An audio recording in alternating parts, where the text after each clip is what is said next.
नमस्कार, मैं हूं जैनिश मसी और आपका स्वागत है पब्लिकेशन न्यूज में। वक्त है देश दुनिया की बड़ी खबरों से आपको रूबरू कराने का।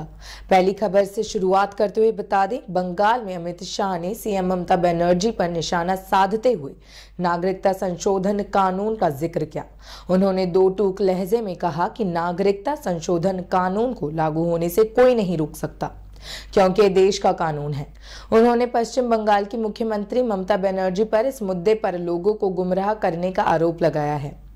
राजस्थान में मुख्यमंत्री और दो उप मुख्यमंत्री के नामों के ऐलान को 15 दिन बीत जाने के बाद भी मंत्रिमंडल का ऐलान नहीं होना प्रदेश में विपक्ष के साथ सत्ता पक्ष के विधायकों को भी व्याकुल किए हुआ है। प्रदेश में कई जिम्मेदारों ने बुधवार को मंत्रिमंडल के विस्तार की गारंटी भी ली थी, मगर आज भी कोई हलचल नहीं है। श्रीनगर बारामूला राष्ट्रीय राजमार्ग पर आज सुबह एक सिलेंडर आईईडी बरामद किया गया है।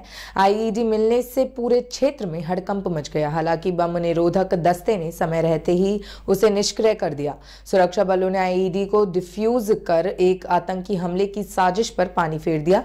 आईईडी मिलने से श्रीनगर बारामूला राष्ट्रीय राजमार्ग पर लगभग 2 घंटे तक यातायात भी अवरुद्ध रहा।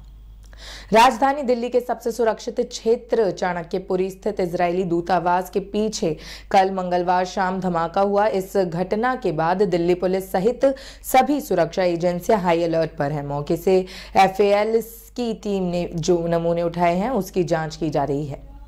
महादेव ऐप घोटाला मामले के मुख्य आरोपी को दुबई में हिरासत में लिया गया है। दुबई पुलिस ने महादेव ऑनलाइन बैटिंग ऐप के 2 प्रमोटर्स में से एक सौरभ चंद्राकर को नजरबंद कर दिया है। जानकारी के मुताबिक पुलिस ने उसे एक घर में नजरबंद कर रखा है। अब जल्द ही उसे भारत लाने की प्रक्रिया शुरू होगी। बिहार में पुलिस पर हमले का सिलसिला थमने का नाम नहीं ले रहा। अपराधियों के बीच पुलिस का डर पूरी तरह से खत्म होता दिख रहा है। ताजा वारदातें इस बात की गवाही दे रही हैं। मनेर में विवाद सुलझाने सिपाहियों के साथ पहुंचे दारोगा की पिटाई कर दी गई, साथ ही उनकी वर्दी भी फाड़ डाली। पथराव कर पुलिस जीप को भी क्षतिग्रस्त कर दिया। उत्तर भारत समेत दिल्ली एनसीआर में भी कोहरे की चादर में लिपटा हुआ है। बुधवार सुबह को घना कोहरा दिखा। इस वजह से नजदीक की चीजें भी स्पष्ट दिखाई नहीं दे पा रही, जिसके चलते सड़कों पर वाहन रेंगते हुए नजर आए। दिल्ली एनसीआर के कई इलाकों में विजिबिलिटी 0 से 50 मीटर तक है। 27 दिसंबर की सुबह 5:30 बजे सफदरजंग में 50 मीटर और पालम में 125 मीटर दृश्यता दर्ज की गई है। लोकसभा चुनाव की तैयारियों को लेकर कांग्रेस ने भी कमर कस ली है। वह चुनाव में जोरों से एनडीए का मुकाबला करेगी। बताया जा रहा है कि इस बार चुनाव में ठोस रणनीति बनाकर पार्टी चुनाव मैदान में उतरेगी। इस बार चुनाव में कैंडिडेट्स को पूरी तरह से परख कर मैदान में उतारने की तैयारी है। कांग्रेस की बैठक में कई नेता मौजूद रहे। ईस्टर्न पेरिफेरल एक्सप्रेस वे पर तड़के छाए घने कोहरे के कारण ट्रैवलर बस ने तेज गति से आगे चल रहे ट्रक में टक्कर मार दी। बस में सवार पंजाब की 2 महिलाओं की मौत हो गई है, वहीं 2 की हालत गंभीर बनी हुई है। मथुरा से दर्शन के बाद मिनी बस सवार पंजाब के लिए लौट रहे थे। तमिलनाडु के एन्नोर में एक निजी रासायनिक कारखाने में अमोनिया गैस रिसाव होने की खबर सामने आ रही है। एन्नोर में एक निजी रासायनिक कारखाने में अमोनिया गैस रिसाव के बाद कई लोगों को अस्पताल में भर्ती कराया गया है। अब एक नजर करते हैं दुनिया की बड़ी खबरों की तरफ। इजरायली राष्ट्रीय सुरक्षा परिषद ने भारत में रह रहे अपने नागरिकों के लिए एक एडवाइजरी जारी की है। इजरायल राष्ट्रीय सुरक्षा परिषद ने इजरायली नागरिकों को भीड़ भाड़ वाली जगहों जैसे मॉल या बाजार पर जाने से बचने की सलाह दी है। यहूदियों और इजरायलियों के रूप में पहचाने जाने वाले स्थानों पर भी न जाने की सलाह दी गई है। ऑस्ट्रेलिया के पूर्वी राज्यों में आए भयंकर तूफान ने जमकर तबाही मचाई है। इस तूफान ने 6 लोगों की जान ले ली है, जबकि कई लोग लापता हैं। पुलिस के अनुसार तूफान के कारण क्वींसलैंड में हजारों घरों की बिजली गुल हो गई। बता दें कि 25 दिसंबर और 26 दिसंबर को पूर्वी राज्यों में भयंकर तूफान आया था। दक्षिण अफ्रीका में भारी बारिश का कहर देखने को मिला है। दक्षिण अफ्रीका में भारी बारिश के कारण 6 लोगों की मौत बताई गई है, जबकि 10 अन्य लापता हैं। सहकारी प्रशासन और पारंपरिक मामलों के प्रांतीय विभाग ने एक बयान में कहा कि पानी का बहाव तेज है, जिस वजह से क्वाजुल नटाल प्रांत के लेडी स्मिथ टाउन में घरों तक पानी पहुंच गया है। अमेरिका ने लाल सागर में हूती विद्रोहियों द्वारा दागे गए ड्रोन और मिसाइलों को मार गिराया है। समाचार एजेंसी एएफपी ने पेंटागन के हवाले से बताया कि हूती विद्रोहियों ने मंगलवार को अमेरिकी सैन्य बलों पर हमला किया। पेंटागन ने कहा कि अमेरिकी सेना ने यमन स्थित हूती विद्रोहियों द्वारा लाल सागर में 1 दर्जन से अधिक ड्रोन्स और कई मिसाइलों को मार गिराया है। इजराइल हमास के बीच चल रहे युद्ध को 2 महीने से अधिक का समय हो गया है। इस युद्ध को लेकर अब फ्रांस ने चिंता जताई है। फ्रांस का कहना है कि वे गाजा में बढ़ती लड़ाई से चिंतित हैं।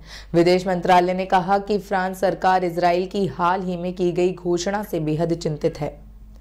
तुर्की संसद की एक प्रमुख संसदीय समिति ने कई महीनों की देरी के बाद मंगलवार को नाटो में शामिल होने के लिए स्वीडन के आवेदन को मंजूरी दे दी है। स्वीडन ने रूस की ओर से यूक्रेन पर हमला करने बाद नाटो में शामिल होने के लिए आवेदन किया था, जिसके बाद तुर्की संसद से मिली मंजूरी ने उसके आगे के रास्ते को आसान बना दिया है।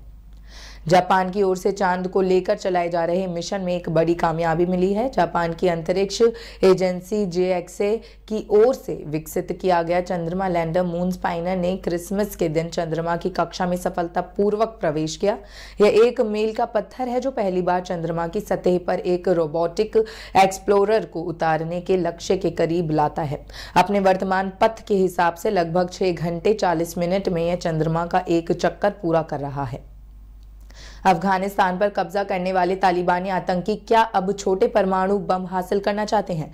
यह एक सवाल फिर से दुनिया में चर्चा का विषय बन गया है। दरअसल अफगानिस्तान के चर्चित पत्रकार समी यूसुफजई ने एक ट्वीट करके दावा किया है कि तालिबान का एक प्रतिनिधि मंडल गुप्त दौरे पर उत्तर कोरिया गया था।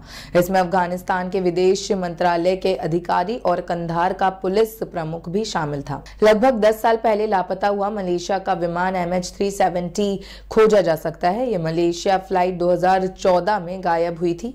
अब विशेषज्ञों ने दावा किया है कि नए सिरे से तलाशी शुरू करने पर विमान को कुछ ही दिनों में खोजा जा सकता है। रिपोर्ट के अनुसार कुछ एरोस्पेस विशेषज्ञों ने दावा किया है कि रहस्य 10 दिनों में सुलझाया जा सकता है। बता दें कि 227 यात्रियों और चालक दल के 12 सदस्यों के साथ विमान 8 मार्च 2014 को लापता हो गया था। ताइवान चीन से अपना बचाव करने में जुटा है। इस बीच ताइवान के पहले स्वदेशी तरीके से विकसित लंबे समय तक चलने वाले ड्रोन्स ने 20 घंटे की उड़ान पूरी की है। एडवांस सर्विलेंस के लिए यह एक बेहतर हथियार है जो चीन की हर हरकत पर नजर रखेगा। यह ताइवान के घरेलू रक्षा उद्योग में एक महत्वपूर्ण मील का पत्थर है। इस नए ड्रोन के जरिए ताइवान की UAV और मिसाइल प्रोजेक्ट्स की क्षमता बढ़ गई है।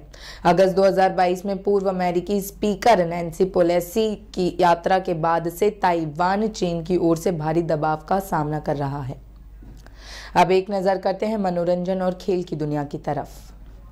बॉलीवुड सुपरस्टार सलमान खान का आज जन्मदिन है। भाईजान आज अपना 98वां जन्मदिन मना रहे हैं। सलमान खान के जन्मदिन के लिए उनके फैंस भी काफी उत्सुक रहते हैं। इंडस्ट्री में सलमान खान का अलग ही रुतबा है, इसलिए उन्हें बॉलीवुड का गॉडफादर भी कहा जाता है। आज करोड़ों में राज करने वाले भाईजान की पहली कमाई 75 रुपए थी। सलमान बॉलीवुड के मोस्ट एलिजिबल बैचलर्स माने जाते हैं। फैंस उनकी जिंदगी से जुड़ी बातें जानने में खूब दिलचस्पी दिखाते हैं।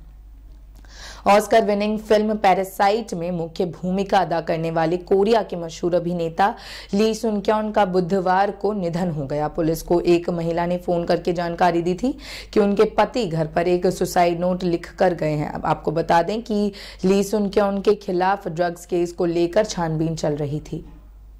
डंकी स्टार शाहरुख खान ने फिल्मों में अपने बच्चों की एंट्री को लेकर कहा, मैंने या मेरी पत्नी गौरी ने कभी भी बच्चों से यह नहीं कहा कि आपको ये करना है या ये बनना है। उन्होंने अपनी मर्जी से फिल्म इंडस्ट्री में आना चुना।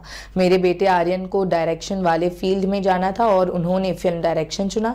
सुहाना को एक्टिंग पसंद है, इसलिए वे फिल्मों में एक्टिंग कर रही हैं। दोनों समझदार हैं और जानते हैं कि उन्हें जिंदगी से क्या चाहिए। दोनों काफी मेहनत भी कर रहे हैं। तमिल सुपरस्टार रजनीकांत अपनी फिल्मों को लेकर हमेशा ही चर्चा में रहते हैं, लेकिन इस दफा अभिनेता अपनी पत्नी को लेकर खूब सुर्खियां बटोर रहे हैं। रजनीकांत की पत्नी लता रजनीकांत को तमिल फिल्म कोचादाया के संबंध में धोखाधड़ी के एक मामले में बेंगलुरु की अदालत में जमानत दे दी गई है। लता ने आरोपों से इनकार करते हुए दावा किया है कि यह सेलिब्रिटी होने के लिए हमें चुकाई जाने वाली कीमत है। बॉलीवुड के मिस्टर परफेक्शनिस्ट आमिर खान की बेटी आयरा खान की शादी की रस्में और जश्न शुरू हो चुके हैं।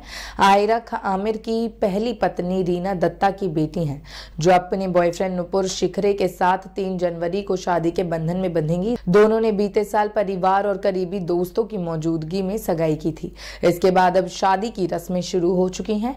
मंगलवार को शादी से पहले की रस्मों के लिए आयोजित इस कार्यक्रम में आमिर की पूर्व पत्नी किरण राव और उनके बेटे आजाद राव भी मौजूद दिखे। भारत के खिलाफ बॉक्सिंग डे टेस्ट के पहले दिन दक्षिण अफ्रीका के कप्तान टेम्बा बावुना हैमस्ट्रिंग में खिंचाव के कारण लंगड़ाते हुए फील्ड से बाहर लौट गए। ऐसे में दक्षिण अफ्रीका के पूर्व ओपनर बल्लेबाज हर्षल गिब्स ने दक्षिण अफ्रीका के टेस्ट कप्तान टेम्बा बावुमा पर निशाना साधा है। उन्होंने टेम्बा को अनफिट और अधिक वजन वाला खिलाड़ी बताया है। भारत ने सेंचुरियन में दक्षिण अफ्रीका के खिलाफ 2 टेस्ट मैचों की सीरीज के पहले की शुरुआत की।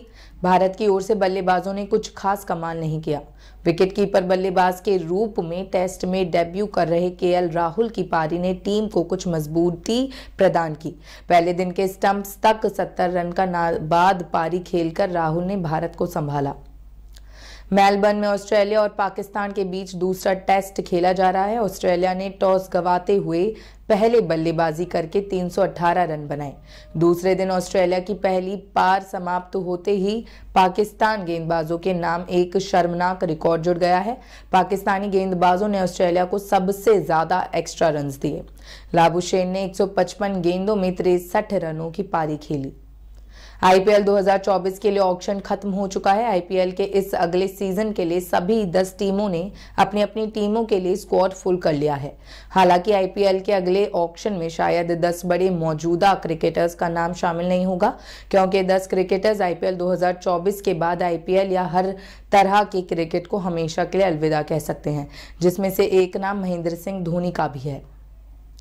विश्व टेस्ट चैंपियनशिप की शुरुआत 2019 में हुई थी और अब तक इसके 2 फाइनल खेले जा चुके हैं। अगला फाइनल 2025 में खेला जाएगा, जिसको लेकर सभी टीम कड़ी मेहनत कर रही हैं। अंक तालिका में शीर्ष 2 टीमों को फाइनल खेलने का मौका मिलता है। भारतीय टीम पिछली 2 बार से फाइनल खेल रही है। टीम इंडिया की एक कामयाबी में 2 दिग्गज कप्तान रोहित शर्मा और विराट कोहली का काफी योगदान रहा है। ये दोनों विश्व टेस्ट चैंपियनशिप 2019 से 25 में सबसे ज्यादा रन बनाने वाले शीर्ष 15 की लिस्ट में भी शामिल हैं। देश दुनिया की ऐसी ही तमाम खबरों के लिए देखते रहें पब्लिक एशिया न्यूज। धन्यवाद।